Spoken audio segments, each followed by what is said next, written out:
The documents from the Asylum, Part 1, 3 months ago, I received an envelope with no return address.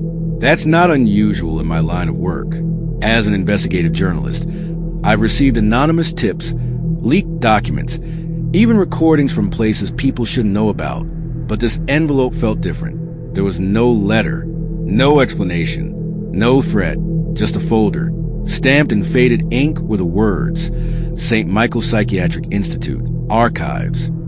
The hospital had been shut down in 1989. Officially, it was closed because of poor conditions. Unofficially, people said something else happened there.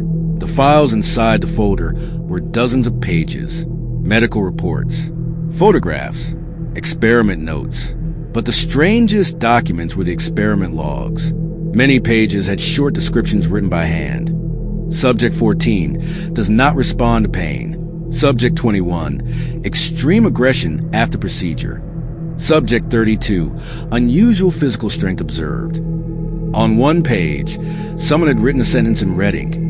If this ever gets out, we're all dead. Below it was a signature of a doctor. After that came the photographs.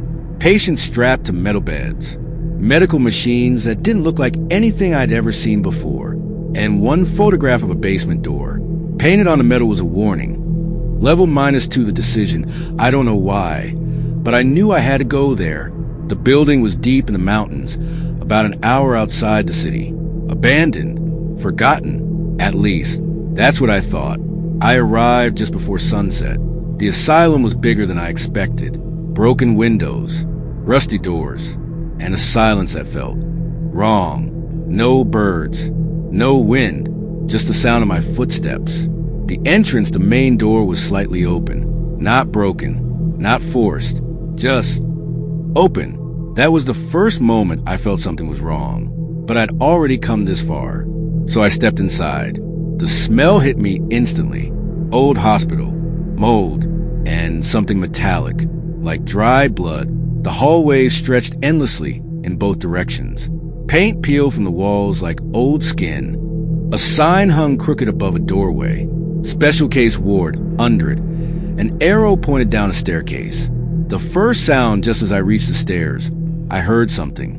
A step, soft, somewhere in the darkness behind me. I froze. I turned slowly and pointed my flashlight down the corridor.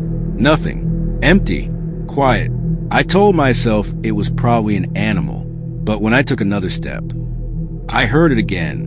Closer. The basement, the stairs led down into darkness. The deeper I went, the colder it became. The walls were covered in scratches. Deep ones, like someone had tried to claw their way out. At the bottom of the stairs was a metal door, the same one from the photograph. Painted across it were the words, Level -2 when I pushed it open. My flashlight revealed a room. Rows of cages, hospital beds, chains bolted to the floor, and every cage door was open.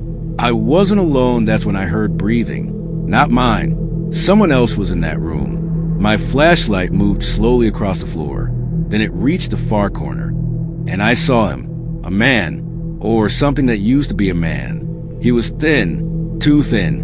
His back was bent at an unnatural angle. His eyes reflected the light, like an animal's. He didn't say anything. He just stared at me.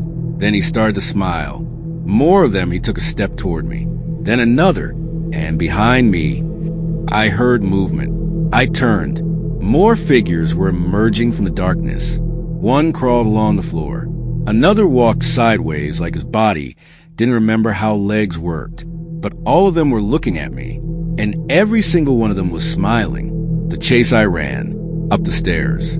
Behind me, I heard footsteps. Fast. Too fast. One of them screamed something that sounded almost like a word, but twisted. When I reached the hallway, the lights suddenly turned on. Bright white. Blinding. Like the building had just woken up. And then a voice echoed through the speakers. Old. Mechanical. A recorded message. Test sequence initiated. The truth doors along the corridor began opening. Metal ones, hidden ones, and more patients stepped out. That's when I realized something horrifying. The asylum wasn't abandoned. It was a lab, and I was the experiment.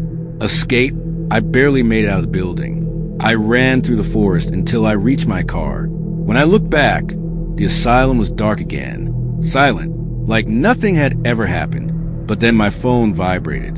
A message appeared. No number, no sender, just text, subject 33, escaped. A second message arrived seconds later. Retrieve him.